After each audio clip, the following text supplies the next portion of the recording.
Le validisme, c'est une traduction d'un terme anglo-américain qui est ableisme, qui se traduit soit par validisme, soit par capacitisme, et qui désigne un jugement porté sur les personnes handicapées en fonction de l'écart à une norme qui serait une norme valide. L'origine, en fait, elle vient des luttes d'émancipation des personnes handicapées qui ont eu, en fait, aux États-Unis et puis dans les pays européens dans les années 70. Et en fait, bon, c'était des luttes d'émancipation comme les luttes d'émancipation des autres minorités dominées, hein, c'est-à-dire les luttes féministes, les luttes pour les droits civiques des Noirs américains. Il a fallu construire des catégories pour dire le caractère socialement construit de la domination de telle ou telle minorité. On peut dire qu'il se présente sous deux facettes essentiellement. L'une consiste à considérer les personnes handicapées comme irrémédiablement malheureuses, comme frappées par l'infortune, et on va retrouver en fait ce préjugé dans nombre d'expressions passées dans le langage courant, comme par exemple en parlant d'une personne handicapée moteur, il ou elle est cloué dans un fauteuil. Et ça montre bien que là, les personnes handicapées sont considérées comme des sortes de versions amoindries des personnes valides. Et il y a une seconde facette du validisme qui consiste au contraire à prêter des vertus, des qualités extraordinaires aux personnes handicapées, par exemple des vertus de courage, d'abnégation exceptionnelles.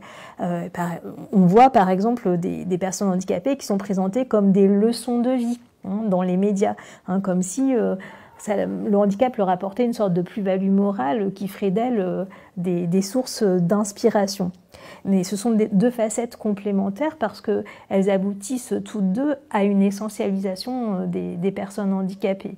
C'est-à-dire qu'en fait, le validisme consiste à figer les personnes handicapées dans une sorte d'altérité, voilà, par rapport à une prétendue normalité. Les idées validistes, elles sont particulièrement redoutables parce qu'elles apparaissent comme des évidences. Elles passent pour des choses naturelles. Et du coup, ça rend très, très difficile, en fait, la possibilité de les identifier, non pas comme des évidences, des choses naturelles qu'on ne pourrait pas remettre en cause, mais comme des jugements issus de normes arbitraires.